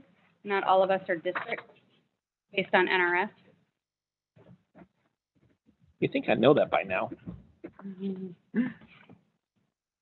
that it? Is that friendly amendment okay with you? I accept that amendment. Kelly, do you accept that amendment for your second? I think you gotta recite the whole thing, Carolyn. Ditto. So there's a couple of programs that this really affects a lot because of what they do resilience-wise. So Carrie, Rachel, Dr. Marks, if you're on, or Ryan Miller. I just want to make sure that if you guys had any Danger Will Robinsons that you're worried about. Excuse me, I'm sorry. This was brought, they would like for it to still read under the Citizen Corps programs, and as you said, it would say it was CERT, but leave it as Citizen Corps just for the fact that that is under the state, because that's how it goes into the state and the national certification. For the main bullet point. Okay, thank you. Sorry. I'm sorry, Mary Ann LaFoon for the record on that. Sorry. Okay, so we have a first, a second, a friendly amendment. They got approved by the first and approved by the second. Any discussion on the motion on the floor? Good job. Oh. Okay, all in favor say aye. Aye. Aye. Any opposed say nay. Hey, motion carries. Thank you. And maybe I do want to look at this every year, but it'd be really nice if we didn't have to vote on it every year and take up like our meeting just to do that. But that's the future. Okay, item number 10 now, right? Okay, discussion on the creation of cyber grant subcommittee. This is discussion for possible action. The chair will present the need for a cyber subcommittee to vet cyber applications which arrive as part of the new cyber grant program. The cyber subcommittee would be time limited and would vet and rank projects for consideration by this committee for HSGP funding. The committee may vote to create a cyber subcommittee. So looking at NRS, we're allowed to have 2 subcommittees at a time to report back to the body of the whole. They're supposed to be time limited to 6 months at a time. And so when that cybersecurity grant process came out, I spoke with Sean Ronmeyer from OCDC, Bob from EATS, and then I'm blanking his name from Hayes from CISA, and the gentleman from the Gaming Control Board who's now on the Attorney General Cyber Group. How would this work? How would we vet this? Because I don't think this group here really wants to rank cyber projects. And so the idea was that this group could create a subgroup, and then they would meet ahead of time before reviewing the grants and come up with criteria. And then that they would be willing to grade projects that are submitted, programs that are submitted, and then come to us with, hey, this is program number 1's got a score 99, program number 2's got a score 98. Then we can do that above the line, below the line, and then recommend it up from there. And so the law and the bylaws gives the chair the permission to assign people to the committee. It says that there only has to be 1 committee member from NRAC on it, and everyone else can be outside parties. And so I'd like the committee's permission to, when we do get that NOFO, be able to assign a subcommittee for cyber, time limited to 6 months, to review those applications and come back to us with a recommendation or a ranking of those projects for us. And then I'll consult with Billy Samuels on who we want to put on that. So that way it's not just those 3 people or 4 people I discussed. They were just people that were in the north that were easy to, hey, how could we do this? Running some ideas past. I would prefer to make sure we get some local people, and that's what we'd want to do is to throw some of the local cybersecurity folks into it as well. So I'm looking for a motion to see, or a discussion to see if that's permissible, and then a motion if you guys like that idea. This is Rachel Skidmore for the record. Go right ahead, Rachel. Thank you, sir. Prior to Caleb rolling several subcommittees into this one, there was a cybersecurity committee that was in existence and that did that very same thing, the ranking and voting. There were 2 members on there that I would love to suggest as participants for this on a go forward. It was Bill Olson with NV Energy and Terry Dawes with the City of Henderson. Phenomenal partners that had history with some of the Homeland Security cyber programs that were put together, and great partners. So when you and Billy put that listing together, I'd like to put those 2 names forward, please. Hey, thanks, Rachel. And this is Billy. And I got a question regarding if we just, I think you're going to need more than 2 people onto this. And I think you almost call it a working group. If we call it a working group, I think it gives us more latitude. Can we do that? The NRS was very clear on it has to be a subcommittee of this, and subject to open meeting laws. Yeah, we did consult legal counsel to make sure that we're right with that. I don't discount you, because working groups to me work and they're supposed to be doing something, whereas committees meet just to have committee meetings. Okay, I have this is John Backett, adding on to what Billy's asking there. So with cyber, when it was its old subcommittee, I believe they were exempt from OML, open meeting law, and they were the only one that did not have to participate because of what they're discussing. Is there the potential for that? With Sam being on the phone, she might be able to provide some feedback. What Billy's talking about, being a separate body that just refers back to you or this body, that this is their rankings, because it doesn't necessarily have to be beyond you or Billy making the recommendations to this committee, that this is what was given to us versus, so I think there's other avenues. And Dave Forrest, on the record, talking to legal counsel and from talking to the cyber people at the feds on what they're looking for that committee. It's supposed to be an open meeting process. There's only like 2 or 3 committees that are now exempt from the open meeting law. One is the State Disaster Identification Committee. They took away a lot of those abilities to do that. But I will deflect to Sam, if you're still on the call, to see if we could make that a closed meeting. I think Homeland Security can, but I don't think we can. Yeah, Dave, this is Samantha Laddick for the record. Yeah, there's. I'm trying to buy enough time to look that up, so that way I wasn't on the spot. That's why I kept talking for a while. Oh, no. So if we're going to be making a recommendation to the NRAC, if a body's making a recommendation to the NRAC, that's going to have to be a public meeting. And if you want it to fall under the NRAC, it's going to be a subcommittee. I've never found that calling something else has really helped with open meeting law. For meeting law purposes, it really, it comes down to the function of the group, and that's how it falls under the open meeting law. Thank you, Sam. Hopefully I drug that out long enough for you to look, because I didn't want to put you on a spot for a legal answer all of a sudden. So Jeannie Freeman for the record. Sam, when it comes to the open meeting law and it comes to a subcommittee that's going to be looking at proposals for funding that are associated with cyber projects and those kinds of things, how do we keep that protected so that under open meeting law, we're not then just basically showing everybody that we're trying to protect the state of Nevada from now gets to see all the stuff that we're going to be doing, and therefore, whoops, there just goes billions of dollars for, we just showed them how we're doing it. So, that's complicated. To be a closed meeting under the open meeting law, it has to be deemed closed in the NRS. So if that's something you want to do in the future, we've done that for the Homeland Security Commission for similar reasons. That could be a potential legislative change if you think it's necessary. But as far as closing a meeting without statutory approval to do so, I'm not aware of a way to do that.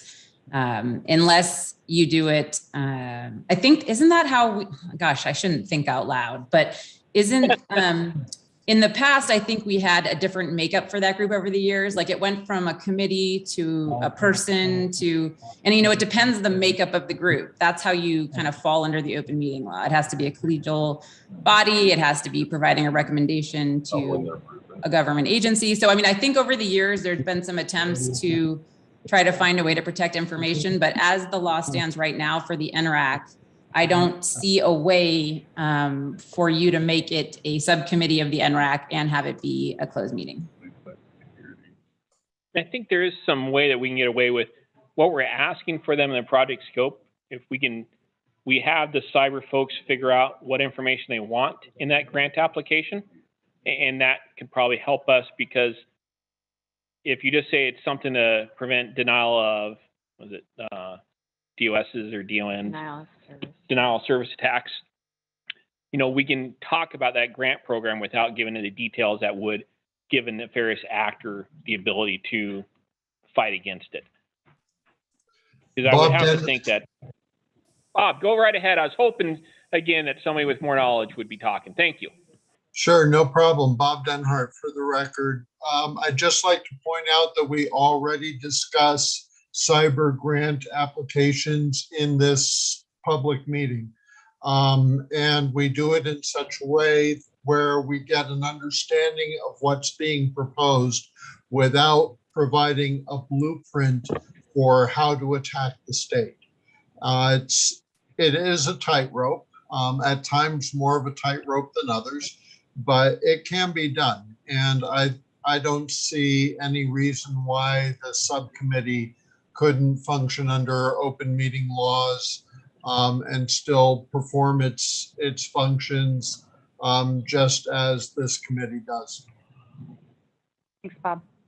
Perfect. Thank you so much. Other questions, comments? What's the will of the group? Willing to allow Billy and I to make a subcommittee?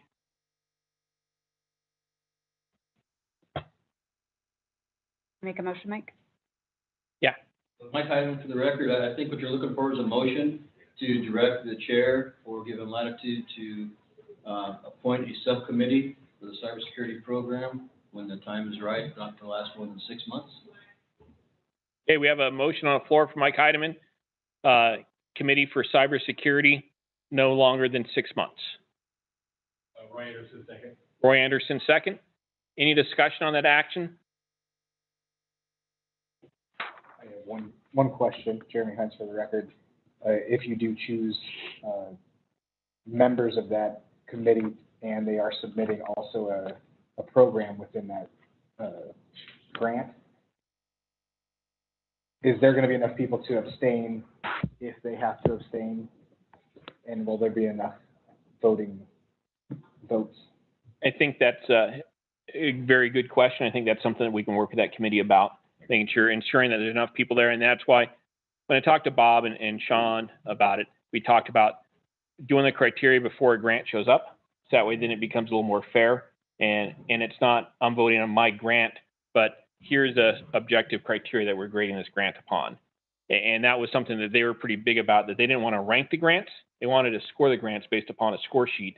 So that way they didn't have that, this is my pet project, so I'm scoring number one. So that made me feel better about it. But I do think that we can make sure that the group's large enough so that way there's not, everyone's all from one organization that then gets to vote their project through, that kind of stuff.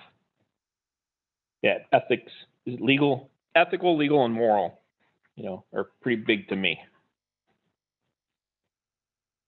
Okay, so we have a motion on the floor. Any other discussion on that motion?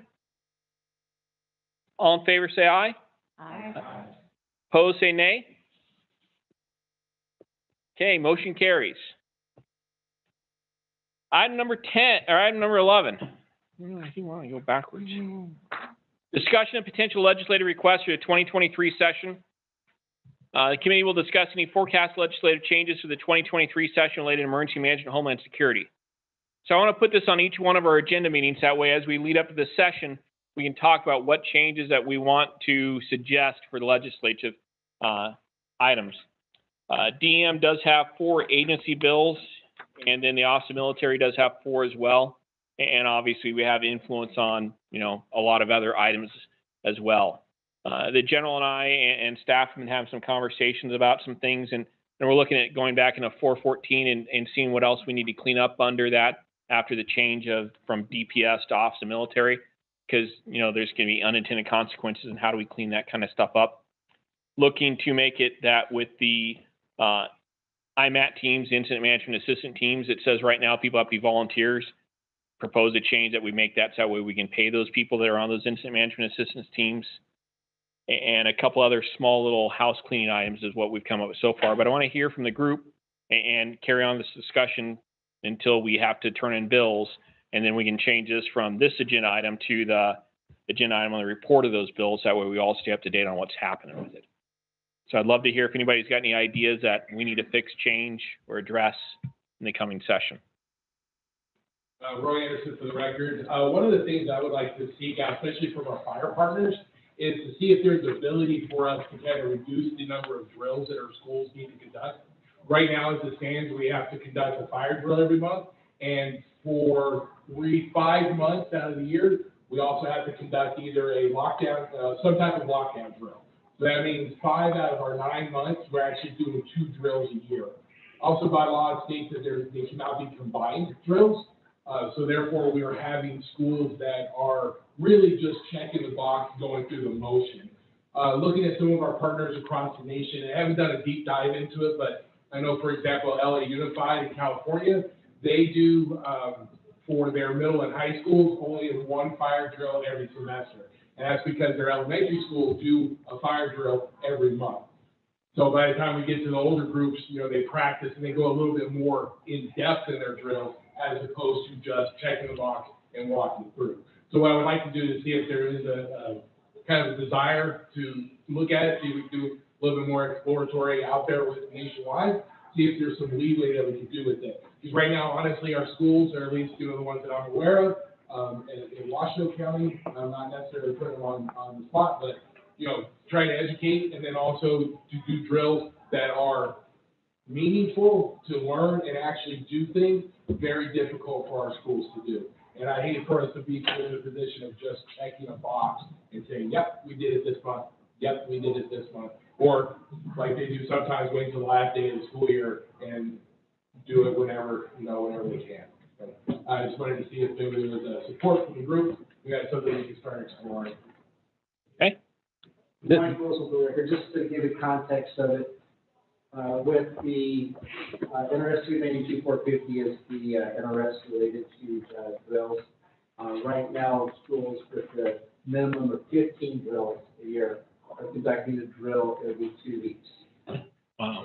So to give you an idea, it's either a fire drill or a lockdown drill every 2 weeks in the school. I think for us, this is Billy Samuels, that incorporates a lot of incorporated cities, the county, and the Clark County School District, fire prevention, fire code, and the fire departments. That's going to be a difficult one to kind of tackle. I'm not saying that's not possible, but again, if Mike wants to send me an email on kind of what you guys are looking at, we can talk that. But I think it's going to be a discussion that we're going to have to do with all of our cities before we kind of move forward. But it's definitely there for discussion. NRS 292-450 says that the drills have to be approved by the fire department. And then, so once they're approved, then it's how we conduct it. Let's say also, we're looking at state of compliance with the National Fire Code, other types of things to do it, just kind of how can we do it where we're still having, it's not having such a disruption to the educational environment. Roy Anderson again for the record. There was legislation put in place 4 or 6 legislative sessions ago that actually, it looked like the intent was to reduce the number of fire drills. That way we could focus on other drills. But that was pointed out there, again, one of those unintended consequences, that they didn't adjust that we deviate from the International Fire Code, which is monthly drill. So it got reverted back to where we had to do a monthly fire drill as well. So there was some legislative understanding that, in order to increase some, we reduce others. But unfortunately, the way the laws were written and things are in place now, that it's not possible. This is Billy Samuels, and I'll have to look back at our code, but for some reason I thought we were only doing 9 drills a school year, so I'd have to kind of look back at that again. Yeah, Mike Wilson for the record. So there's actually 10 fire drills because the school year starts in August. It goes through May. And then we also remember that every time that school's in session, so for extended school year during the month of July and also like extended year, those drills, every month that there's a kid in school, there has to be a fire drill according to the National Fire Code. So some schools are actually having 12 fire drills per year. Hey, Dave, this is John Backetall. Whose authority is 295-450? You cited an NRS. Whose authority is that? Is that Department of Ed? Whose authority is that? Okay. Something that I think it has a lot of people that have partnerships in it, because you're talking about the earthquake drills, you're talking about active shooter drills, you're talking about fire drills, and you're talking about kids in school. So maybe it is something that we just have a sidebar conversation with some of the key partners and see where we go with that. Because obviously State Fire Marshal has jurisdiction over a lot of schools as well. And so what's their feeling going to be on it? What's Department of Ed's feeling on it? But it's something that if we want to move forward with that, and maybe that might not be in the purview of this committee, but I think it's in the purview of us as emergency managers to have that discussion, because whether or not the kid dies from the fire, a kid dies from active assailant, or a kid dies from an earthquake, it's still going to be that consequence management piece that we're responsible for on the emergency management side. Any other legislative ideas yet? Okay, I'll close that one, but we'll put it on for every meeting after this one, so that way we keep up on any of those items. And obviously, if something comes up in the middle of the night, don't call me, write it down, and send me an email the next morning, unless it's a Sunday. Email-free Sundays. Item number 12, our last item, is the review of the 2021 annual report. Chair will present the committee's annual reports to the Legislative Council Bureau and the Governor's Office, which will also be presented at the next meeting of the Nevada Commission on Homeland Security. So in your package, you do have the annual report that we provided for what the committee did last year. And it talks about our grants, the major incidences that we've been talking about or have been involved with in one way, shape, or form, legislative efforts, and then just a quick summary. I tried to keep it fairly short, thinking that most of those people don't have a lot of time to spend on any one issue. So I didn't want a multiple-page. Some of the Homeland Security reports in the past were like 300 or 400 pages. So I also cut theirs down to 6 pages as well. So that way people can have a chance to look at it. So not an action item, but just want to make sure you saw what I wrote. And if you got concerned with what I wrote, you can please let me know, and then I can change that for next year. But appreciate all the work. When you start looking at what we did last year and the efforts we made, pretty big deals we did last year through this committee, all via Zoom. That'll move on to item number 13, public comment, discussion only. No action may be taken upon this. The last and final call for public comment for our in-person meeting in Henderson, Nevada. Carolyn Levering for the record. Those of you who may be interested in how FEMA determines the funding formula for SHSP and UASC grants may have noted that a new request for feedback has hit our inboxes recently. I reached out to some of the urban area working group folks to discuss how we might answer the survey, but for this body's sake, there probably should be a response from the state as well. One of the elements that we cited in previous stakeholder feedback was how FEMA utilizes gross domestic product as a feature of the formula. That particular component represents 26% of the consequence score. It's not insignificant. And the interesting thing about GDP is that it's always been utilized as a static figure.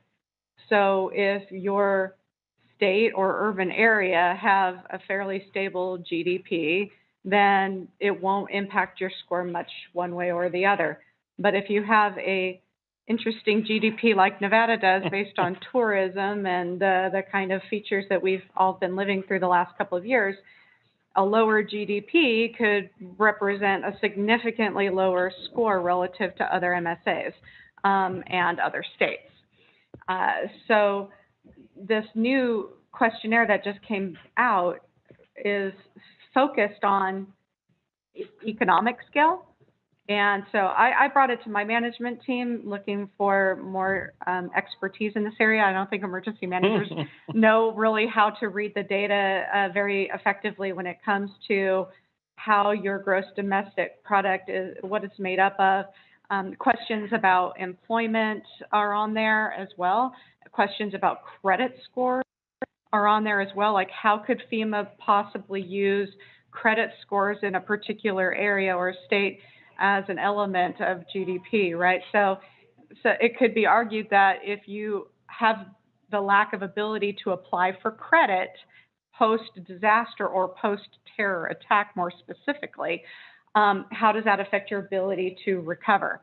So I think it's really important that we put some feedback into this economic scale and leverage the smart minds in our state and in our urban area with regards to economy and how a tourism-based economy such as ours could be more disproportionately affected by a terror attack, so that we can perhaps continue to make that argument to FEMA and DHS about the importance of continuing to assist us in closing those capability gaps that we've been talking about all day today, and rate us accordingly.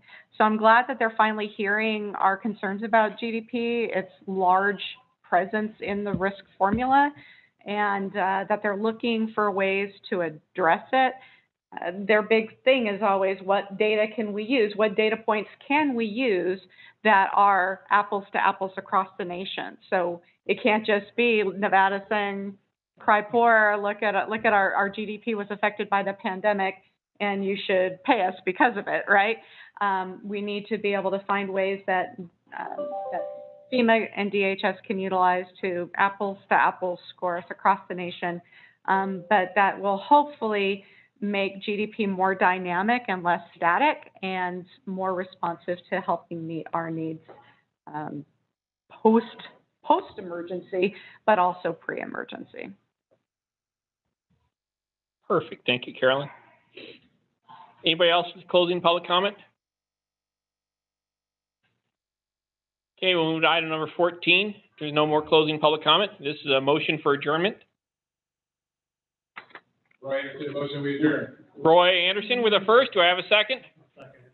Second. Andrea S. second. Claire Colt. Thanks, Andrea. All in favor, say aye. Aye. Anybody want to stay another hour? Perfect. Meeting's adjourned. Thank you all very much.